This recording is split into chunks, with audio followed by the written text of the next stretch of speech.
નમસ્કાર દર્શક મિત્રો, આજના એક નવા વિડીયોમાં તમારું સ્વાગત કરીએ છીએ। દર્શક મિત્રો, સુરત શહેરની અંદર ખૂબ જ અતિ ભારે વરસાદ પડ્યો છે, જેના કારણે આખું સુરત શહેર છે તે પાણીની અંદર ડૂબી ગયું છે અને આ સુરત શહેરની અંદર આવેલી તાપી નદી છે, જેની અંદર અતિ ભારે પૂર આવ્યું છે પાણીની। જોઈ શકો છો દર્શક મિત્રો, સુરત શહેરની અંદર છે 11 થી 15 ઇંચ જેટલો વરસાદ પડ્યો છે, જેના કારણે ખૂબ જ મોટી નુકસાની થઈ રહી છે। દર્શક મિત્રો, આગળ તમને સુરત શહેરના વિડીયો બતાવું છું, જેની અંદર વાહનો પશુપાલનનો પાણીની અંદર તણાતા જોઈ શકશો।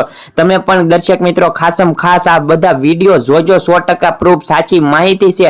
દર્શક મિત્રો, તે પહેલા તમને જણાવી દઈએ કે તમે વિડીયોને લાઈક કરી દો, ચેનલ સબસ્ક્રાઇબ કરી દો અને કોમેન્ટ કરવાનું ભૂલતા નહીં। સુરત શહેરના તમે આ દ્રશ્યો અને વિડીયો જોઈ શકો છો। દર્શક મિત્રો, જ્યારે અતિ ભારે વરસાદ પડે ત્યારે તમારે પણ ઘરની બહાર નથી નીકળવાનું, તમારા જીવને જોખમ થાય તે રીતે કહીશું મોટા પગલા ન ભરવા। દર્શક મિત્રો, તમે ચાલો આપણે પહેલા સુરત શહેરના વિડીયો જોઈ લો તો તમને પણ ખબર પડે કે કેટલી બધી નુકસાની થઈ છે અને કેટલું ભારે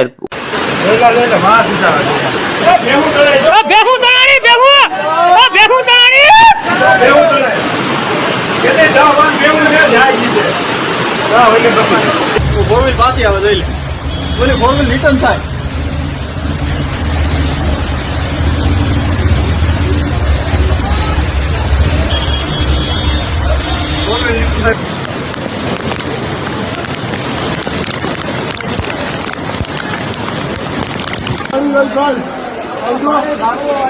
મોતીબાગ જુનાગઢ।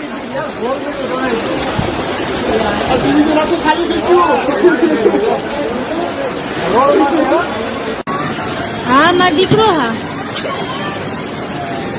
એ આપણે અંદર આવી જાય છે પાણી।